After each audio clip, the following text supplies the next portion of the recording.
ગુજરાતનો ખેડૂત જે છે એ હાલ ઘણી બધી સમસ્યાઓ સામે બાથ ભીડી રહ્યો છે. એક તરફ ખાતરની અછત છે, બીજી તરફ ખેડૂત બિયારણની લાઈન માટે ઉભો છે, ત્રીજી તરફ ખેડૂત ડીઝલ માટે વલખા મારી રહ્યો છે. અને આ બધી સમસ્યાઓની વચ્ચે ખેડૂત માટે એક નવી સમસ્યા આવીને ઊભી છે. આમ તો આ સમસ્યા નવી નથી, છેલ્લા કેટલાય સમયથી ખેડૂતો જે છે આ સમસ્યાનો સામનો કરી જ રહ્યા છે. પરંતુ જેવી સ્થાનિક સ્વરાજ્યની ચૂંટણીઓ પૂરી થઈ કે આ સમસ્યા ફરી ખેડૂતોની સામે આવીને પ્રગટ થઈ છે. ને હવે બાકીની જે બધી સમસ્યાઓ છે આ સમસ્યાની સામે એટલા માટે નાની લાગી રહી છે કારણ કે ખેડૂતના પોતાના ખેતરની અંદર વીજ કંપની અને પોલીસ જે છે એ જબરદસ્તી આવે છે અને ખેડૂતની પોતાની જે જમીન છે એના શું ભાવ હોવા જોઈએ, એ જમીનના એમને શું વીજ પોલની સામે વળતર મળવું જોઈએ, આ બધી જ બાબતો જે છે એ અન્ય કોઈ વ્યક્તિ આવીને નક્કી કરી જાય છે અને ખેડૂત ફરી એકવાર લાચાર બનીને ઊભો રહી જાય છે.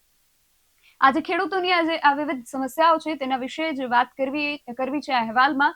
જય હિન્દ DSI ન્યૂઝ પર આપની સાથે હું છું નિધિ ગઢવી.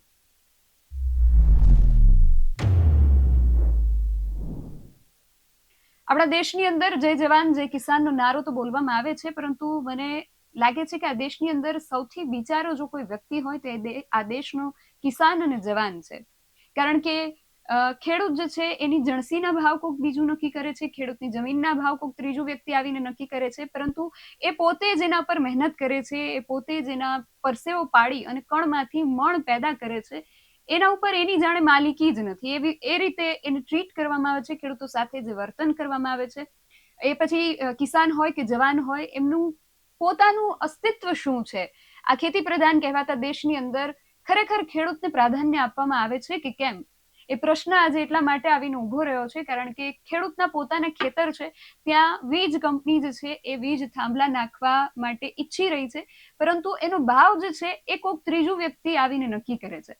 અને આ બધી સમસ્યાઓની વચ્ચે ખેડૂત જે છે એ ક્યાંક ને ક્યાંક પીસાતો જોવા મળી રહ્યો છે. આ બાબતને લઈને આજે આપણે ચર્ચા કરવી છે. આ ચર્ચા કરવા માટે ગુજરાતની અંદર હાલ જે બે કેન્દ્રો ખૂબ ચર્ચાની અંદર છે એ છે સુરેન્દ્રનગરનું કોંઢ ગામ અને મોરબીનું જેતપર ગામ. આ બંને ગામોથી ખેડૂત આગેવાનો આપણી સાથે જોડાયા છે અને સાથે ખેડૂત આગેવાન ખેડૂતો માટે કામ કરતા સાગરભાઈ રબારી પણ આપણી સાથે જોડાયા છે. મોરબીથી નિલેશભાઈ અરવાડિયા અને કોંઢથી શક્તિસિંહ ઝાલા આપણી સાથે જોડાયા છે. આપ સર્વે મહાનુભાવોનું BSI ન્યૂઝમાં ખૂબ સ્વાગત છે.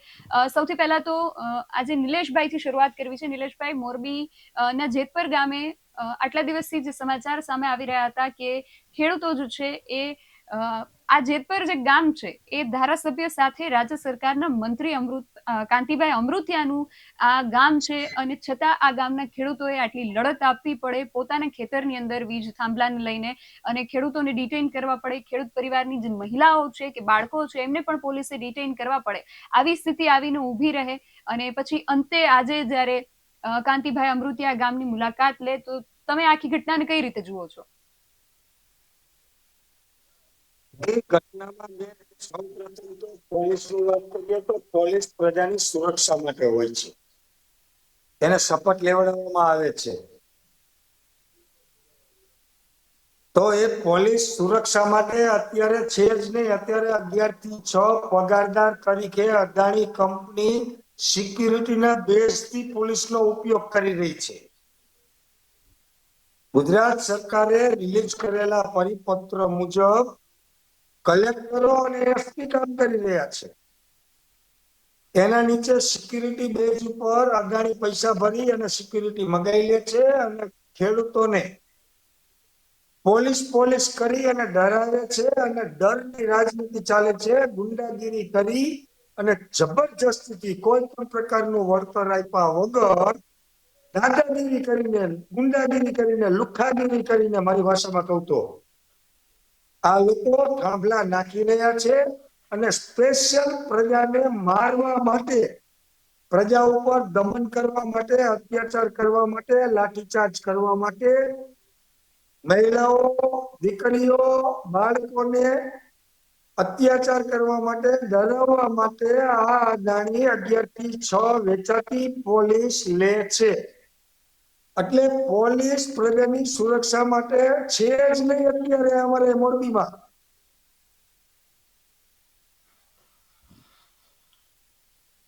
બીજી વાત કરીએ તો આજે અમારી લડત છે, એ લડત ફક્ત ને ફક્ત એક જ મુદ્દાનો કાર્યક્રમ છે રાજ્ય સરકારે જે પરિપત્ર રિલીઝ કર્યો છે એ પરિપત્ર એઝ એ સર્ક્યુલેટ, પરિપત્ર કોઈ લો નથી, કાયદો નથી. એને ચેલેન્જમાં લઈ શકીએ હાઈકોર્ટમાં, સુપ્રીમ કોર્ટમાં. મારા કરતા સિનિયર છે મારા મિત્ર સાગરભાઈ રબારી, જે આપણને વધુ નોલેજ આપશે. હું તો એક વોલેન્ટિયર છું, આંદોલનકારી છું, ઘણા વર્ષોથી આંદોલન કરું છું, ઘણા બધા આંદોલનો કરી ચૂક્યો છું. વિદ્યાર્થી આંદોલન, પાટીદાર સમાજનું આંદોલન, ખેડૂતોનું આંદોલન, એન્ટી કરપ્શનનું મુવમેન્ટ દિલ્હી કોંગ્રેસ સામે પણ કરેલી છે, ભાજપ સામે પણ કરેલી છે. હું તો સિસ્ટમનો વિરોધી છું.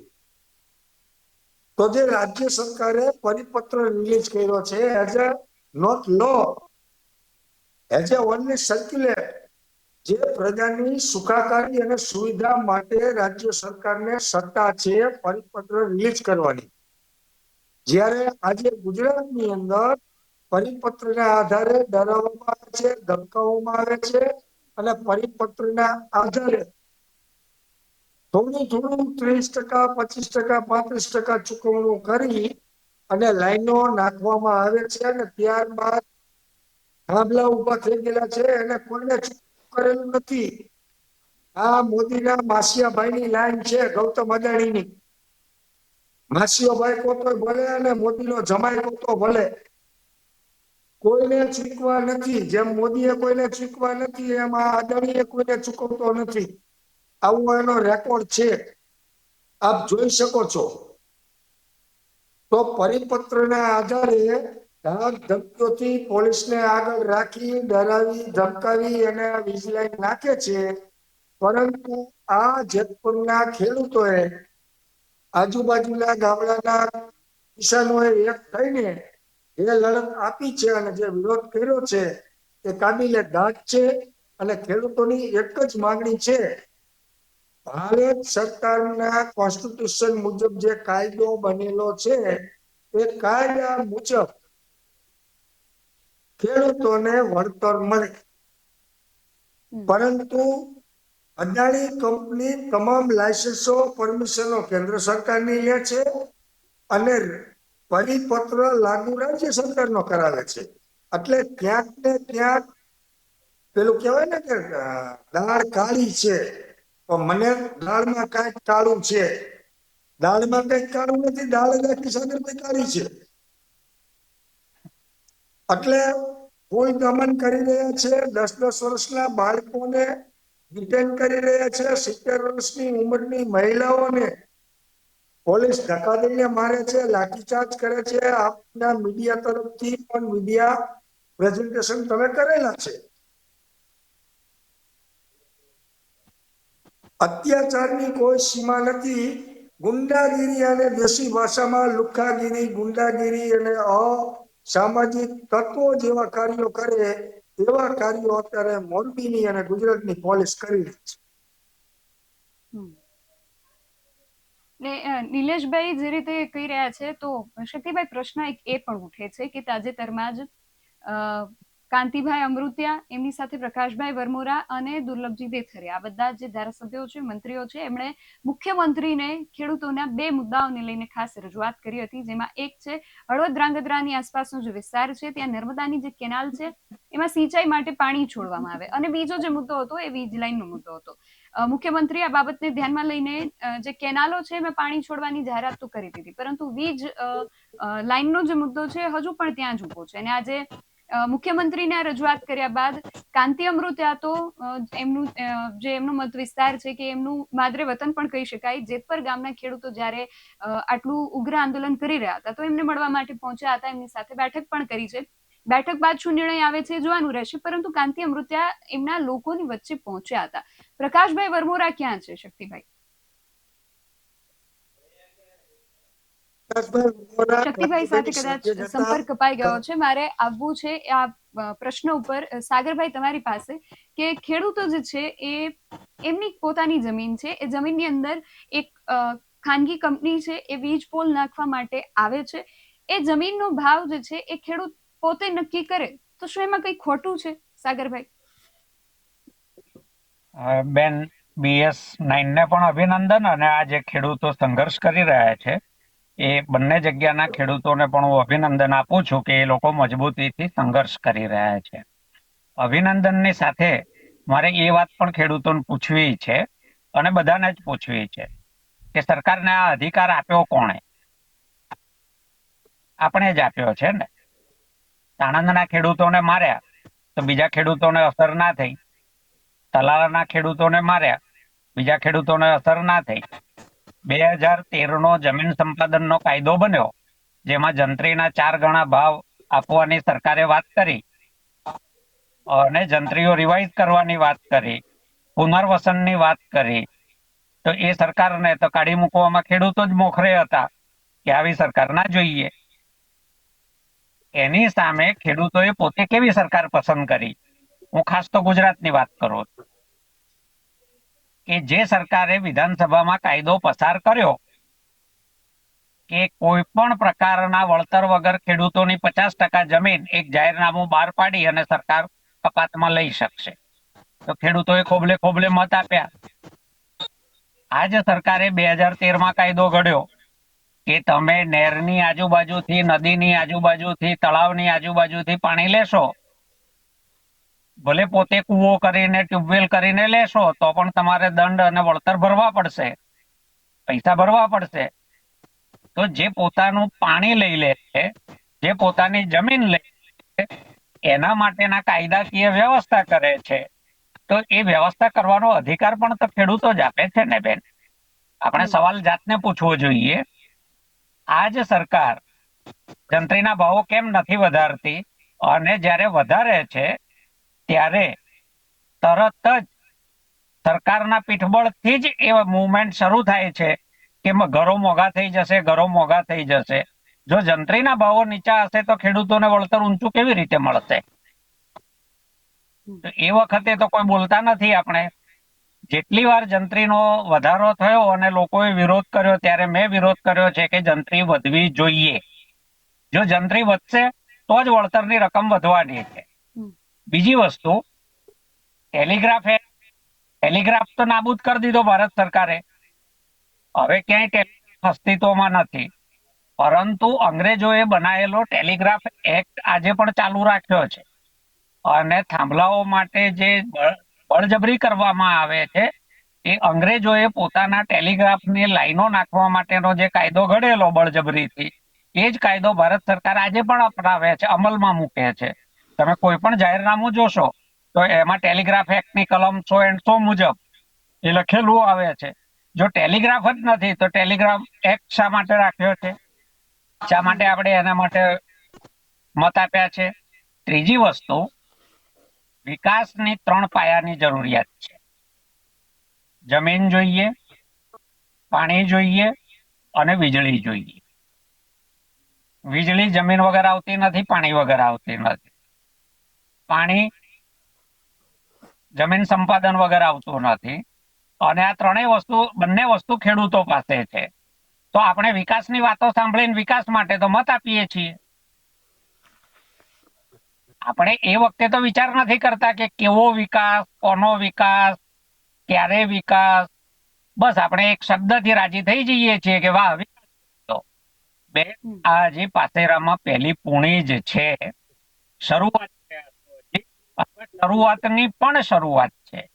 જે ડેટા સેન્ટરોના અત્યારે એમઓયુ થઈ રહ્યા, એક ડેટા સેન્ટર માટે કેટલી વીજળી જોઈએ, એક મધ્યમ કક્ષાના ડેટા સેન્ટર માટે કેટલી વીજળી જોઈએ, એના પ્રોસેસિંગ હાઉસને ઠંડુ રાખવા માટે કેટલું પાણી જોઈએ, એના આંકડા તમે જોશો તો દિમાગ ચકરાઈ જશે.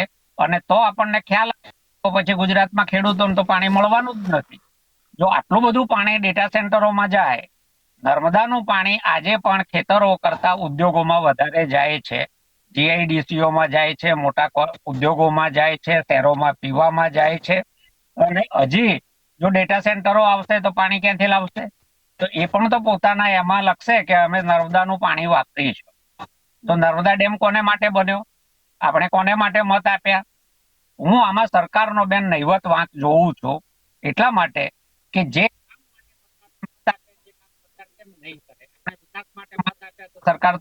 સરકારનો વિકાસ તો આ જ છે. સરકારના પ્રાથમિકતામાં ખેડૂત નથી, એ બધા જ જાણે છે. સરકારની પ્રાથમિકતામાં ઉદ્યોગપતિઓ છે, મૂડીરોકાણકારો, ઇન્વેસ્ટરો છે, અને આ ઇન્વેસ્ટરો માટે સરકારે જે કરવું પડે એ આ સરકાર કરવા માટે કટિબદ્ધ છે એવું એના વલણ ઉપરથી ને બધા ઉપરથી દેખાય છે. આ રાજકીય પ્રશ્ન છે. કોઈ ડિબેટોથી, કોઈ આંદોલનોથી આનો ઉકેલ આવવાનો નથી. આનો રાજકીય ઉકેલ જ છે. આ નિર્ણય રાજકીય રીતે થાય છે. એ રાજકીય નિર્ણય કરવાનો અધિકાર મતદારો આપે છે. તો મતદારો પોતે જેને માટે રીતે વિરોધ કરવાની, આ પ્રોબ્લેમ આ રીતે સોલ્વ ન થાય. આનું એક જ સોલ્યુશન નિધિબેન મારી દ્રષ્ટિએ છે. વીજ લાઈનના મુદ્દે ગુજરાત સરકારે અનેક વાર પરિપત્રો બદલ્યા. પહેલા જંત્રીના 80%, પછી જંત્રીના ભાવે, પછી જંત્રીના બમણા. જ્યાં માત્ર વાયર ખેંચવાના હોય તો પહેલા 7.5% હતા, પછી 15% થયા, પછી 25% થયા, પછી 30% થયા. હજી આવનારા માર્ચ સુધી, 31 માર્ચ સુધી, હું બહુ જવાબદારી પૂર્વક કહું છું, અનેક જગ્યાએ ઠેર ઠેર આ પ્રશ્નો ઉભો થવાનો છે. ભારત સરકાર પાસે પોતે ક્યાં ક્યાં પાવર પ્લાન્ટો નાખવાના છે, ચાહે ન્યુક્લિયર પાવર પ્લાન્ટ હોય, હાઇડ્રો પાવર પ્લાન્ટ હોય, કોલ પાવર પ્લાન્ટ હોય, વિન્ડ પાવર પ્લાન્ટ હોય, સોલર પાવર પ્લાન્ટ હોય, એના નકશા તૈયાર છે. કયા કયા વિસ્તારમાંથી હાઈ ટેન્શન લાઈનો નેશનલ ગ્રીડ માટે કાઢવાની છે, એના નકશા તૈયાર છે. ડેટા સેન્ટરો માટે જ્યારે એ શરૂ થાય ત્યારે એમને જે વીજળી અને પાણી જોઈએ એને માટેની આ બધી વ્યવસ્થા થઈ રહી છે. એટલે અને હમણાં હવે વિધાનસભાની ચૂંટણી પહેલા કોઈ ચૂંટણી આવતી નથી. હવે માત્ર ડિસેમ્બર 27 વિધાનસભાની ચૂંટણી આવવાની છે. એટલે જૂન 27 સુધી મતદારોની કોઈ જરૂર નથી. અને સરકારને પાક્કી ખાતરી છે કે જૂન થી શરૂ કરી આતંકવાદ, મુસલમાન, વિકાસ, હિન્દુ, એટલે ડિસેમ્બરમાં મતની જોડી છલકાઈ જશે. એટલે આપણે પાછળ ગમે તેટલો ઉકળાટ ઠાલવીએ એનાથી કોઈનું કઈ ભલું થવાનું નથી. આ આપણે આપેલા મત છે. આપણા ઉપર પોલીસ અત્યાચાર ગુજારે એવા હુકમ કરવાના પાવર આપણે આપણા ધારાસભ્યને આપીએ છીએ. અને ધારાસભ્યો બધા ભેગા મળી હુકમો કરે છે, આ બધી નીતિઓ ઘડે છે.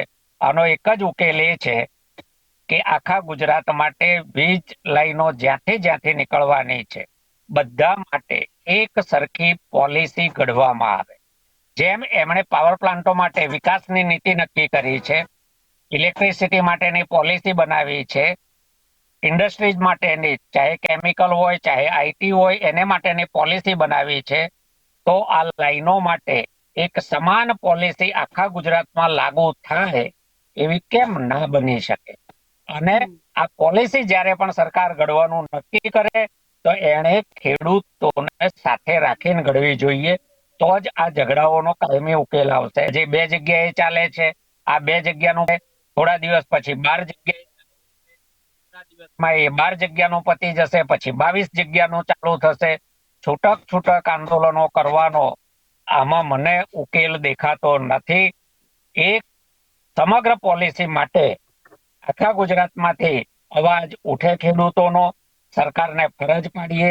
છેવટે તો આપણા જ એ લોકો ચૂંટાયેલા એ લોકો આપણા માટે ઘડે જે બધાને માન્ય હોય. તો ખેડૂતોએ ફરીથી આંદોલન માટે રસ્તા ઉપર આવવું પડશે નહીં. બાકી સમજ્યા વિચાર્યા વગર અંશોમાં આપેલો વિકાસ માટેનો મત એ આપણા વિનાશ માટે હકીકતે મત છે.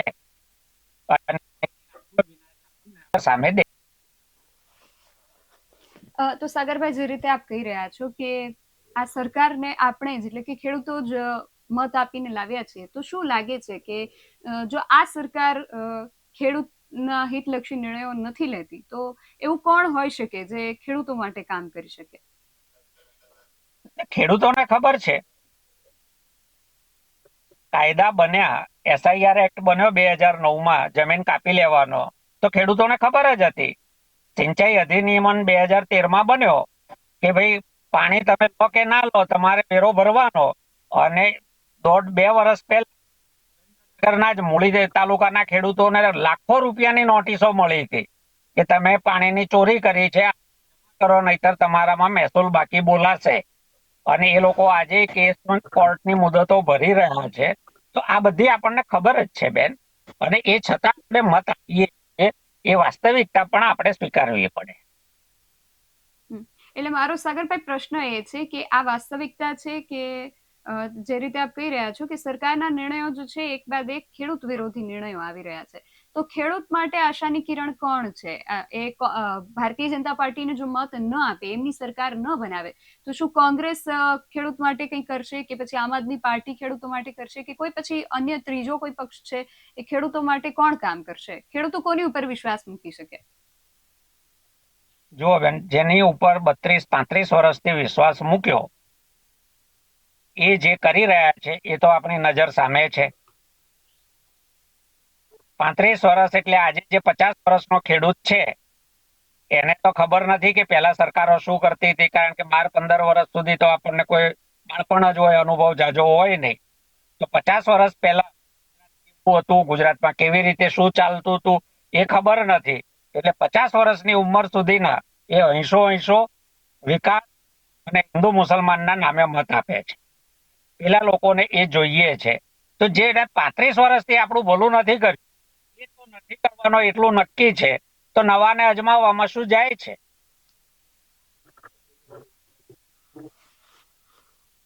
એટલે નવાને ફરી અજમાવવાની જરૂર છે કે પછી જૂનાને રિપીટ કરવાની જરૂર છે? એ તો ખેડૂતોએ નક્કી કરવાનું. જો એમને જૂનાથી સંતોષ હોય, જૂનો સારું કરે છે એમના માટે એવું લાગતું હોય, તો ખેડૂતોએ જૂનાને દિલ ખોલીને મત આપવા જોઈએ. અને એવું લાગતું હોય કે ના, ખેતીનું ધનોત નીકળી ગયું છે, આવકમાં 9-10 નંબરે પહોંચી ગયા છીએ, દેવાના કારણે આપઘાત થાય છે, દેવું ગુજરાતમાં ખેડૂતોનું વધતું જાય છે, જમીનો વેચાતી જાય છે, જમીન આડેધડ જાય છે, ખેડૂતોની વાત સાંભળતી નથી, તો પછી ખેડૂતોએ સરકાર બદલવી જોઈએ. જો ગુજરાતમાં એક બીજી ફેશન છે બેન, અમારું તો બિન રાજકીય છે. તો આ નિર્ણયો કોણ કરે છે? બિન રાજકીય લોકો તો આ નિર્ણય કરતા નથી. વળતર કેટલું આપવું, હાઈ ટેન્શન લાઈન, કેટલી જમીન વાપરવી, કેટલું પાણી ઇન્ડસ્ટ્રીઝને આપવું, કેટલું ખેડૂતોને આપવું, કઈ કેનાલમાં છોડવું, કઈ કેનાલમાં નહીં છોડવું, આ શું બધા બિન રાજકીય લોકો નક્કી કરે છે? રાજકીય લોકો નક્કી કરે છે. જો રાજકીય છે તો લડાઈ પણ રાજકીય હોય, નિર્ણયો બિન રાજકીય હોય તો લડાઈ બિન રાજકીય હોય, સામાજિક ઝઘડો હોય રીતે એની પતાવટ હોય, રાજકીય ઝઘડો હોય, રાજકીય હોય. આ બહુ દીવા જેવી વાત. અને આ વાત ગુજરાતના ઇવન બધા યુવાનોને, જે લોકો ફિક્સ પગારના નામે શોષણ થાય છે, આઉટસોર્સિંગ નું શોષણ છે, ભ્રષ્ટાચારનો જે બેફામ અત્યારે ચાલ્યું છે, આ બધું ભાજપ અને આરએસએસ બહુ જ ગણતરીપૂર્વક શીખવાડ્યું છે. બધું ઠૂસીને જેટલો કાલ્પનિક ભય મુસલમાનનો બતાવ્યો એટલું જ આપણે ઠૂસ્યું છે કે આમાં રાજકારણ નહીં લાવવાનું. તો શું લાવવાનું? એટલે રાજકારણમાં તમારે અમને મત આપ્યા કરવાના, રાજકારણ અહીંયા નહીં. અહીંયા ભલે તમારી જમીન જાય એમાં રાજકારણ નહીં, તમને પાણી ના મળે તો રાજકારણ નહીં, તમારે ખાતર માટે લાઈનમાં ઉભા રહેવું પડે તો એ રાજકારણ નહીં. એમાં રાજકારણ નહીં. આ ખેડૂતોની વાત. અને પછી ધોકા પડે તો પણ રાજકારણ નહીં કરવાનું, કારણ કે આ તો ખેડૂતો છે. પણ નક્કી કોણ કરશે? રાજકારણ નક્કી કરશે કે તમને ધોકા મારવા કે નહીં મારવા. પોલીસ કોણ મોકલે છે? કલેક્ટરને આ હુકમ કરવાનું કોણ પાવર આપે છે? રાજકારણ આપે છે. લાઠીચાર્જ કરવાનો, ટીયર ગેસ છોડવાનો કે ફાયરિંગ કરવાનો ઓર્ડર કોણ આપે છે? એ ઓર્ડર આપનારના પાવર કોણ આપે છે? બધું રાજકારણથી કરવાનું. તમારું શોષણ રાજકારણથી કરવાનું, તમને ધોકા રાજકારણથી મારવાના, તમને પાણી નહીં આપવાનું, તમારી જમીન રાજકારણ પડાવી લે, પણ તમારે રાજકારણ નહીં કરવાનું. આ આરએસએસ અને ભાજપે લોકોના દિમાગમાં ઠસાવી દીધું છે. એટલે આનો કોઈ ઉકેલ મને ગુજરાતમાં જલ્દી દેખાતો નથી બેન.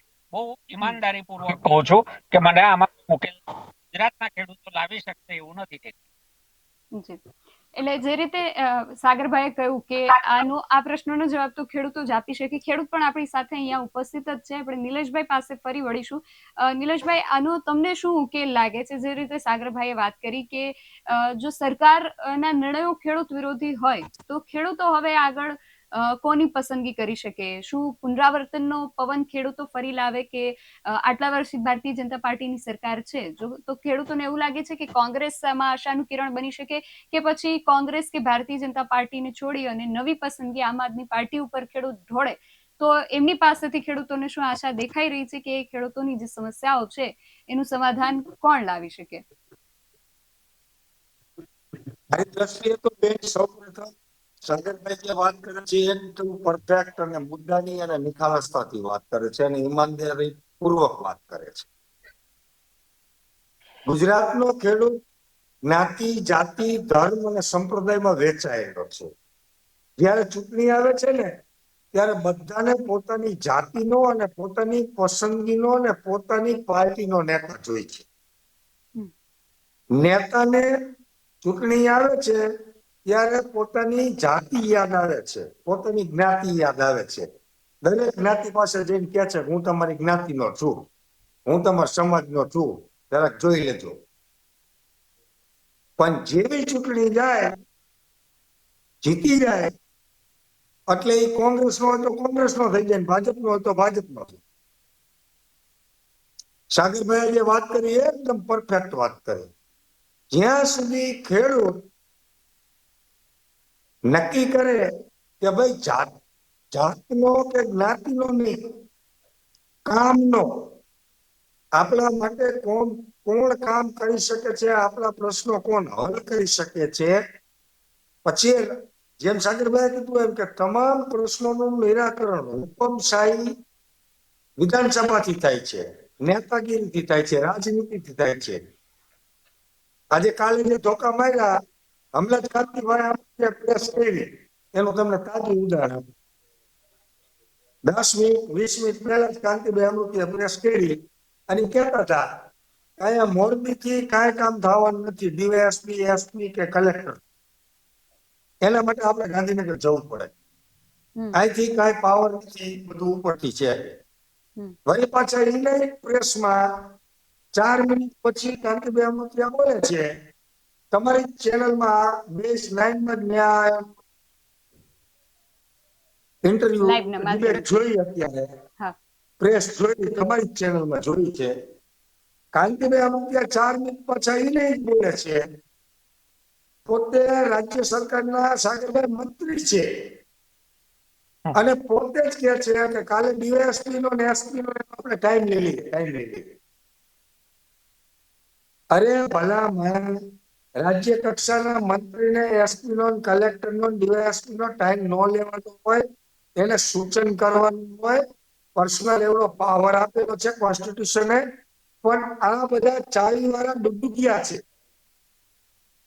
દિલ્હીથી જેટલા આટા ચાવી ભરવામાં આવે એટલા જ આટા અહીંયા ડુગડુગ રમકડા રમે. અહીંયા પૂછ્યા વગર પાણી નથી પીતા.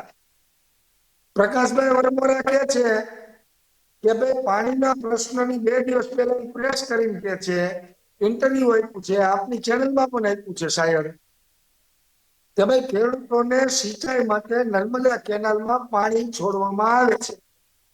10 દિવસ મોડું જોયું છે તો વખાણ કરે છે. હાલો આપણે માની લીધું, કાંઈ વાંધો નહીં, ખેડૂત તો બિચારા છે, માની લે.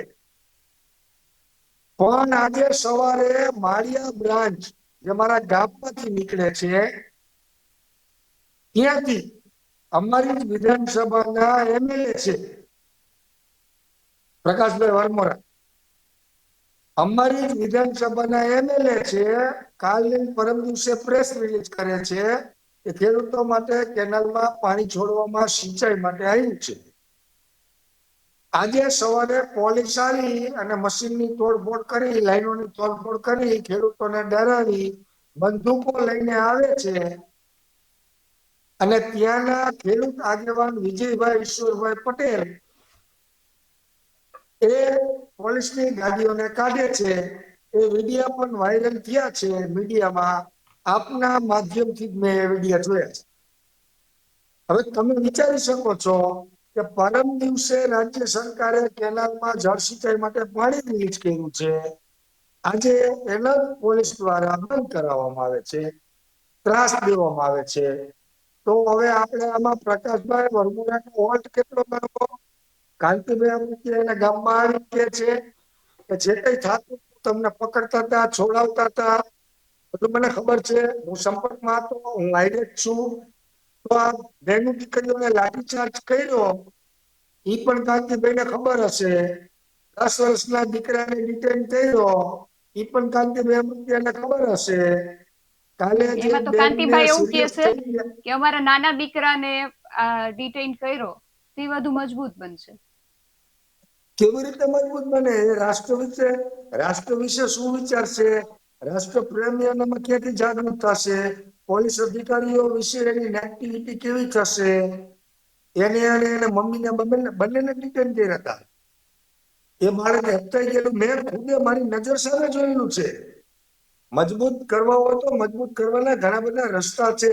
સારું એજ્યુકેશન આપો, એને સારી ટ્રેનિંગ આપો, સારું અકોમોડેશન આપો, સારા ટ્યુશન આપો, સારી સોચ આપો, સારી દિશા આપો. એ તો તમારે કઈ કરવું નથી. પ્રાઇવેટ સ્કૂલો બંધ કરે, સરકારી સ્કૂલો બંધ કરી દેવી છે. પ્રાઇવેટ સ્કૂલો તરફ ડાયવર્ટ કરવા છે ખેડૂતના દીકરાને.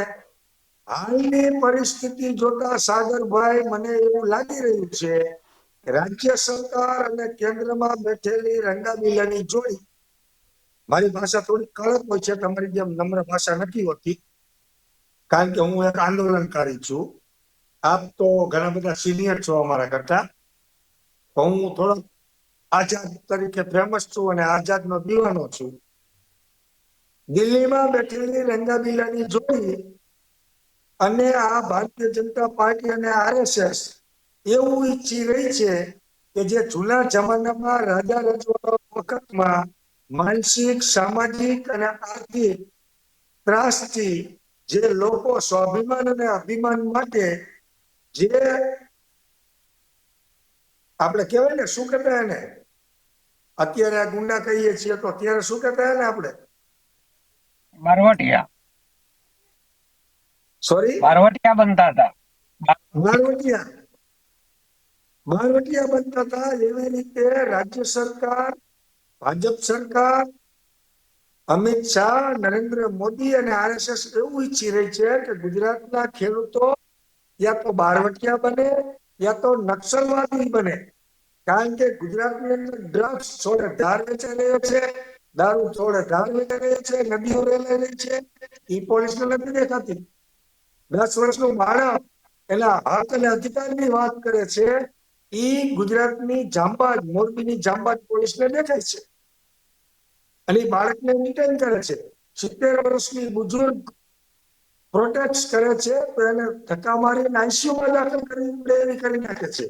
એટલે કહેવાનો મતલબ એ છે કે સરકાર, ભાજપ સરકાર અને આરએસએસ એવું ક્યાંક ને ક્યાંક ઈચ્છી રહી છે કે ગુજરાતના ખેડૂતો નાના ભીડમાં સંકળાય. આજે એજ્યુકેશન પૂરું કરી નાખ્યું, નોકરીઓ છે નહીં, આજીવિકાના સાધનો નથી, ઉદ્યોગો ફરી ભાંગ્યા છે. મોરબીમાં 50% ઉદ્યોગ ભાંગી ગયેલો છે, 50% રોજી વગરના વળે છે. તો જ્યારે લોકોના બાળકોના ચૂલામાં તેલ નહીં હોય, તપેલીમાં તેલ નહીં હોય, ત્યારે ખેડૂત શું કરશે? તમે ખેતર લઈ લો છો, ખેતરમાં જવા નથી દેતા, અમારા ખેતરમાં થાંભલા નાખો છો, એનું વળતર તમે આપતા નથી, દાદાગીરી કરીને થાંભલા ઉભા કરો છો. તો આખરે તમે શું અહીંયા નક્સલવાદી પેદા કરવા માંગો છો? બારવટિયા પેદા કરવા માંગો છો? આતંકવાદી પેદા કરવા માંગો છો? શું કરવા માંગો છો?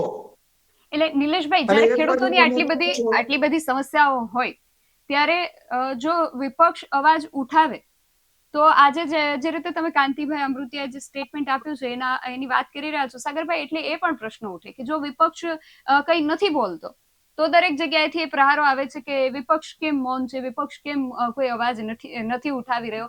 અને જ્યારે કોંઢમાં કે જેતપરમાં આ પ્રકારે ખેડૂતો સાથે વર્તન થાય છે તો કોંગ્રેસના પાલભાઈ આંબલિયા હોય કે પછી આમ આદમી પાર્ટીના ગોપાલ ઇટાલિયા હોય, ગોપાલ ઇટાલિયા કોંઢની મુલાકાત લીધી હતી, પાલભાઈ આંબલિયાએ બંને ગામોની મુલાકાત લીધી, એમની સાથે કોંગ્રેસના જેટલા પણ આગેવાનો છે એ બધાએ પણ ગામોની મુલાકાત લીધી અને ખેડૂતોના જે પ્રશ્નો છે એને સાંભળવાનો પ્રયત્ન કર્યો કે એમની સમસ્યાનું સમાધાન લાવવા માટે પ્રયત્ન કર્યો. આગામી 15મી તારીખે ટ્રેક્ટર રેલીનું પણ આયોજન કર્યું છે. તો વિપક્ષ જ્યારે આ પ્રકારે ખેડૂતોનો જે પ્રશ્ન છે એ પ્રશ્ને લડત આપે છે તો કાંતિભાઈ અમૃતિયાને જ્યારે આ પ્રશ્ન પૂછવામાં આવ્યો ત્યારે એમનો એવો જવાબ હતો કે કોંગ્રેસ કે આમ આદમી પાર્ટી હોય એ લોકો જઈને ખેડૂતોને ઉશ્કેરે છે પણ કામ તો અમારે જ કરવાનું છે કારણ કે સરકાર અમે જ છીએ. તો આમાં આ વિરોધાભાસ કેમ કે આને ખેડૂતો કઈ રીતે જોઈ શકે? ઘણી વાર છે ને એવું કહેવાય કે વિરોધ પક્ષ બોલતો નથી. વિરોધ પક્ષ ગુજરાતમાં કમજોર છે, પણ વિરોધ પક્ષને કમજોર કોણે કર્યો? વિરોધ પક્ષને કમજોર તો મતદારો. 82ની વિધાનસભામાં 161 ભાજપના છે, 21 જ વિપક્ષના છે. એમાં પાછા 3 ભાગ છે, કોંગ્રેસના છે, આમ આદમી પાર્ટીના છે અને 2 કે 3 અપક્ષ છે. તો જો વિપક્ષ ગુજરાતના મતદારોએ રાખ્યો જ નથી, એમને જરૂર જ નથી મતદારોને વિપક્ષની, અને બોલવાથી કામ કરવાથી લોકો કાઢી મૂકતા હોય, બીજી વાર રિપીટ ના કરતા હોય, મત ના આપતા હોય, તો વિપક્ષનો ધારાસભ્ય શા માટે આટલું બધું કરે? જે લોકોએ કામ કર્યા હતા વિપક્ષમાં રહીને, લોકો માટે બોલ્યા હતા, તો મોટા ભાગના લોકોને મતદારોએ જ હરાવ્યા છે. મતદારોને માત્ર વાતો જોઈએ છે, મતદારોને મનોરંજન જોઈએ છે અને મતદારોને ધર્મ. એ ધર્મ એટલો બધો, એટલે મને એ સમજાતું નથી કે આ ધર્મ આટલો કમજોર કેમ છે કે એને ભાજપની જરૂર પડે. જો મારો ધર્મ એટલો કમજોર હોય તો પછી મારા એ ધર્મને શું કરવાનો? ધર્મે મારું રક્ષણ કરવાનું છે કે મારે ધર્મનું રક્ષણ કરવાનું છે? અને જો છતાં એટલો બધો ઉત્સાહ અને જનૂન હોય તો પછી કકળાટ નહીં કરવો જોઈએ. ધર્મ માટે ખુવાર થઈ જવું જોઈએ, જમીન બી આપી દેવી જોઈએ, પાણી બી આપી દેવું જોઈએ, ભૂખે બી મરવું જોઈએ. જે વેઠવું પડે એ ધર્મ માટે વેઠી લેવું જોઈએ, પછી એ વાતોનો કકળાટ ન હોય. એટલે વિપક્ષ બોલે તો શા માટે બોલે, અને એ બોલે તો સત્તા શા માટે સાંભળે? વિધાનસભામાં સમયની વહેંચણી તો ધારાસભ્યોની સંખ્યા પ્રમાણે થાય. 182માં ધારો કે 182 કલાક વિધાનસભા ચાલવાની હોય તો 161 કલાક તો ભાજપના ફાળે જાય. બાકીના 21 કલાકના 3 ભાગ પડે, તો કોના ભાગે શું સમય આવે? અને એમાં એ વિપક્ષનો ધારાસભ્ય જે 2, 5, 6 મિનિટ મળી હોય એમાં પોતાની વિધાનસભાના પ્રશ્નોની વાત કરે, કે પછી ગુજરાતમાં ચાલે આંદોલનોની વાત કરે, કે પછી આઉટસોર્સની વાત કરે, કે ખાતરની લાઈનની વાત કરે, શેની વાત કરે વિપક્ષનો ધારાસભ્ય? એટલે ડેમોક્રેસીમાં, લોકશાહીમાં આ બહુ સાફ છે બે. લોકો જેવા હોય એવી જ સરકાર પસંદ કરે છે.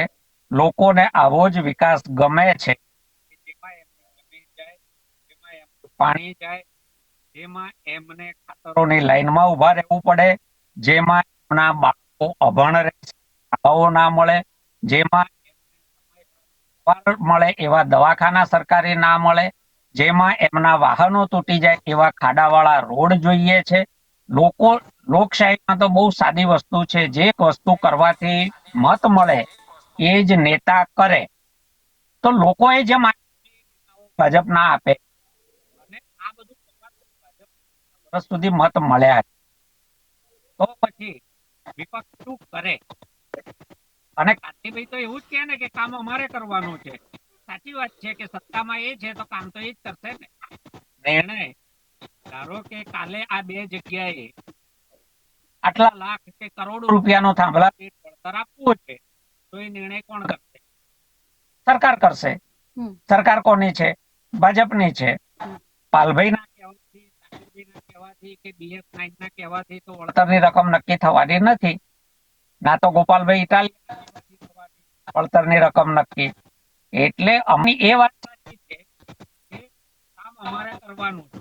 જો એમણે કરવાનું છે, એમનો મત વિસ્તાર છે, તો પછી શા માટે ખેડૂતોને અને પહેલા એમણે જે કહ્યું કે ગાંધીનગર જવું પડશે એ સાચું છે, કારણ કે નિર્ણયો ગાંધીનગરમાં થાય છે, એટલે જ્યાં નિર્ણય થતો હોય ત્યાં જ આપણે રજૂઆત કરવી પડે અને ત્યાંથી જ નિરાકરણ લાવવું પડે, ત્યાંથી જ નીતિ બનાવવી પડે.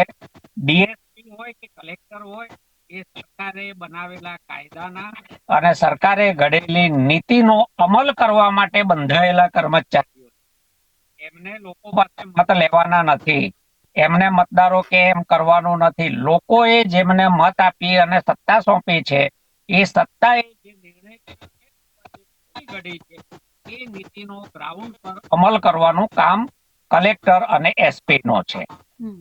આ જે કાયદા ઘડ્યા છે, જે જીઆર બહાર પડ્યા છે, એ સરકારે બહાર પડ્યા છે, લોકોએ બનાવી છે. તો લોકોએ જઈને સરકારને કહેવું પડશે. એસપી ને કહેવાથી વળતર નહીં મળે, કલેક્ટર ને કહેવાથી વળતર નહીં મળે, વળતર સરકાર આપવાની છે. એ કાંતિભાઈ ની વાત સાચી છે.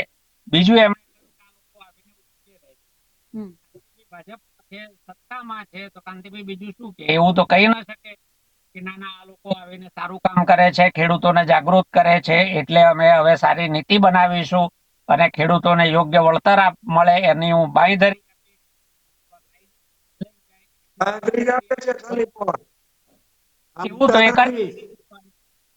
સરકારમાં એને એવા કોઈ પાવર જ નથી. ખાલી ગેરંટી આપે, નિલેશભાઈએ ગેરંટી. કહ્યું એમ આ પોઈન્ટ વાળાને ચિઠ્ઠીના ચાકર છે, રમકડું છે. આ પોઈન્ટ વાળાને ગેરંટી આપેલી જ છે સાગરભાઈ. હા, એટલે ગેરંટી આપે તો એમને માનવાનું કોઈ નથી નિલેશભાઈ. કચ્છમાં ગેરંટીઓ બધાને આપેલી જ છે કે તમને પેમેન્ટ આપવાનું છે, પણ આપતા નથી. એટલે મુંગેરી લાલ કે હસીન નિર્ણય સાપડા. ગાંધીનગર અને દિલ્હીમાં થશે. જે પણ નિર્ણય થશે એ ગાંધીનગર અને દિલ્હીમાં થશે. પાવર પ્લાન્ટ કેટલા લાવવા, હાઈ ટેન્શન લાઈનો કેટલી નાખવી, ડેટા સેન્ટરો ગુજરાતમાં કેટલા ઉભા કરવા, એને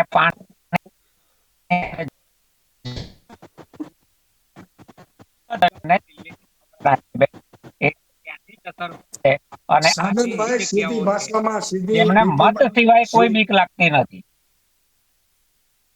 હા ભાઈ, સાગરભાઈ આપણે મુદ્દા ઉપર આવીએ. નિલેશભાઈ, આજ પ્રશ્ન મુદ્દો છે એ છે વળતર. કે હવે આગામી સમયમાં આજે જે રીતે કાંતિભાઈ અમૃતિયા તૈયારી દર્શાવી છે કે જેતપર ગામના ખેડૂતો સાથે બેઠક કરવાના છે, આ બેઠકની અંદર શું નિર્ણય આવે છે? કદાચ અત્યારે જ્યારે આપણે આ ચર્ચા કરી રહ્યા છીએ ત્યારે મોરબીના જેતપર ગામે ખેડૂતોના મુદ્દાને લઈને કાંતિભાઈ અમૃતિયાની આગેવાનીમાં ચર્ચાઓ થઈ રહી હશે. હવે આ ચર્ચામાં અંતે શું બહાર આવે છે એ તો હવે જોવાનું રહેશે, પરંતુ ખેડૂતોના જે પ્રશ્નો છે, એમની જે માંગણીઓ છે, એ સંતોષકારક એ સમસ્યાનો અંત આવે છે કે કેમ, એ નિર્ણય બાદ ખબર પડશે. જો નથી આવતો તો આગામી સમયમાં ખેડૂતો શું કરશે? કારણ કે અત્યારે પણ જે પ્રશ્નો છે જેતપરના ગામના ખેડૂતો સાથે ચર્ચાઈ રહ્યા છે, પરંતુ જેતપર સિવાયના પણ ઘણા બધા ગામો છે, જેમ કે કોંઢ છે કે આપણે દેવભૂમિ દ્વારકાના લાલુકા ગામમાં પણ આ જ પરિસ્થિતિ જોઈ છે, ને ઘણી બધી ગુજરાતના ગામોમાં આપણે આ પ્રકારની પરિસ્થિતિ જોઈ છે. તો હવે આગામી સમયમાં ખેડૂત આ બાબતને લઈને શું તૈયારી દર્શાવી રહ્યો છે? નિલેશભાઈ, અંતમાં તમારી પાસેથી એ જાણવું છે.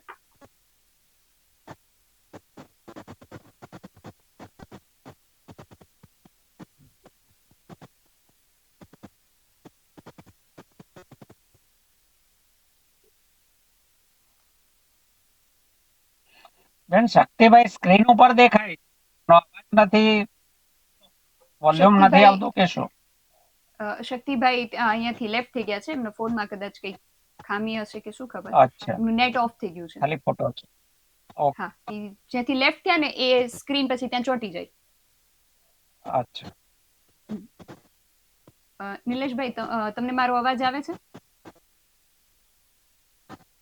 સાગરભાઈ, હવે હાલની પરિસ્થિતિ અત્યારે જે અહીંયા છે, આજે કાંતિભાઈ ચોકલેટ પકડાવી, એ અગાઉ અમે આવી 2-3 સ્કીમો જોઈ ચૂક્યા છીએ આજુબાજુમાં બીજી લાઈનોમાં, કે 15 કે 20 ખેડૂત હોય એટલે મીટિંગ કરશે, 2-3 જણાને તોડશે, જે આગેવાની લેતા હશે 2-3 જણા એને લલીપોપ આપશે, એને 5-10 લાખ વધારે ઇનડાયરેક્ટલી આપી, 25 લાખ વધારે આપી અને પડદા પાછળ એનું કાઉન્ટડાઉન કરીને ઓપરેશન કરી નાખશે અને સંગઠન તોડી નાખશે.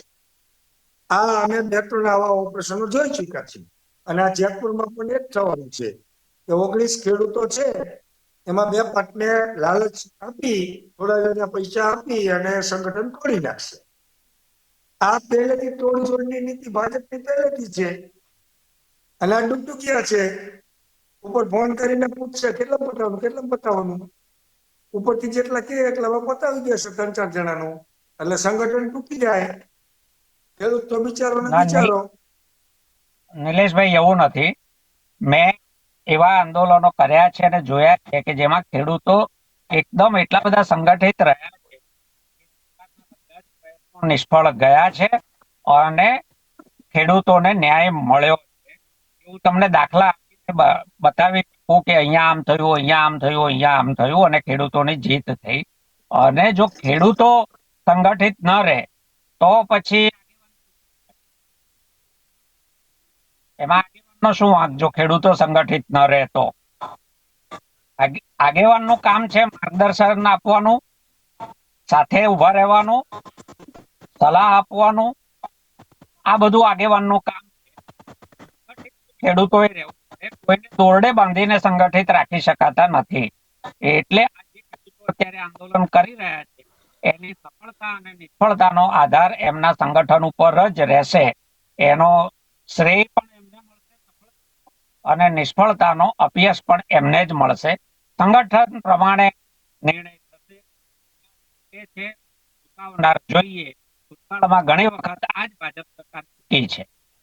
ખેડૂતોના પ્રશ્નો ઘણા બધા છે અને આજે જે રીતે બેઠક થઈ રહી છે, અમે પણ આશા રાખીએ કે બેઠકની અંદર એક સકારાત્મક નિર્ણય આવે અને ખેડૂતોના હિતમાં આ નિર્ણય લેવામાં આવે. આપ સર્વે મહાનુભાવો મારી સાથે જોડાયા તે બદલ આપનો ખૂબ આભાર. જેતપર ગામના જે ખેડૂતો છે, ખેડૂતોએ સ્ટેટ હાઈવે ચક્કાજામ કર્યો. ખેડૂતોએ ભેગા થઈને ટ્રેક્ટર રેલીનું આયોજન કર્યું. અમુક ખેડૂતોની ગઈકાલે અટકાયત કરવામાં આવી હતી. ખેડૂત પરિવારની જે મહિલાઓ હતી, બાળકો હતા, એમને પણ ડિટેઇન કરવામાં આવ્યા હતા. ખેડૂતો આક્રોશિત થયા. ટ્રેક્ટર રેલી સ્વરૂપે મોરબી જિલ્લા કલેક્ટર કચેરીની મુલાકાત લીધી. કલેક્ટરને આ બાબતને લઈને આવેદન આપ્યું, એસપીને પણ આવેદન આપ્યું અને આ પડઘા જે છે એ ત્યાં આ જે મત વિસ્તાર છે ત્યાંના જે ધારાસભ્ય છે અને રાજ્ય સરકારમાં મંત્રી તરીકે જે ફરજ બજાવે છે કાંતિ અમૃત્યા સુધી પહોંચ્યા અને કાંતિ અમૃત્યા આજે એમનું જે માદરે વતન છે જેતપર ગામે દોડી પહોંચ્યા. એ પણ કહી શકાય કે કદાચ એમનું પોતાનું વતન છે એટલે એમનો જે લાગણી છે કે એમનો જે પ્રેમ ભાવ છે એ પણ કદાચ એમને ત્યાં દોરી ગયો હશે, કા પછી ખેડૂતોનું જે આક્રોશિત વલણ છે એને લઈને કાંતિ અમૃત્યા ત્યાં પહોંચ્યા હશે.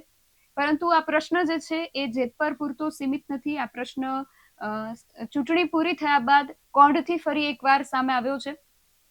કોંઢ ગામની અંદર હવે આગામી સમયમાં શું થાય છે? હળવદ ધ્રાંગધ્રાના ધારાસભ્ય જે છે પ્રકાશભાઈ વરમોરા હજુ સુધી આ ખેડૂતોની મુલાકાતે નથી પહોંચ્યા. ખેડૂતો માંગણી કરી રહ્યા છે. અમે કોંઢ ગામના આગેવાન સાથે જયારે વાત કરી ત્યારે એ પણ તૈયારી દર્શાવી રહ્યા છે કે અમે પ્રતિક ઉપવાસ આંદોલન પણ કર્યો, સ્ટેટ હાઈવે ચક્કાજામ અમે પણ કર્યો હતો, છતાં અમારા ધારાસભ્યો હજુ સુધી અમારી મુલાકાતે નથી આવ્યા. એટલે હવે અમે એવી તૈયારી દર્શાવી રહ્યા છીએ કે અમે ધારાસભ્યની મુલાકાત લેવા જઈ રહ્યા છીએ અને આગામી સમયની અંદર પ્રકાશભાઈ વરમોરાનું જે નિવાસસ્થાન છે, નિવાસસ્થાને આ ખેડૂતો જે છે એ પહોંચવાની તૈયારી દર્શાવી રહ્યા છે.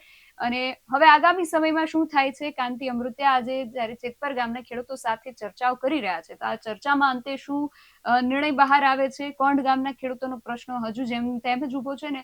કોંઢ હોય કે જેતપર હોય, આ સિવાયના પણ ઘણા બધા ગામો છે જ્યાં વીજ લાઈનના મુદ્દાને લઈને ખેડૂતો અને વીજ કંપની વચ્ચે ક્યાંક ને ક્યાંક ઘર્ષણ અને અસંતોષ જોવા મળી રહ્યો છે. એટલે આ બધા જ ગામોની અંદર હવે શું નિર્ણય આવે છે એ ખાસ જોવાનું રહેશે. તમારું આ સમગ્ર વિષયને લઈને અને ખાસ આજની આ ચર્ચાને લઈને શું માનવું છે અમને કમેન્ટ કરીને ચોક્કસથી જણાવજો. આવી જ વધુ ચર્ચાઓ સાથે મળતા રહીશું. તમે મારી યુટ્યુબ ચેનલને સબસ્ક્રાઇબ કરવાનું અને અમને ફેસબુક અને ઇન્સ્ટાગ્રામ પર ફોલો કરવાનું ભૂલશો નહીં. બાકી અવનવી અપડેટ્સ માટે આપ જોતા રહો BS9 TV ન્યૂઝ. નમસ્કાર.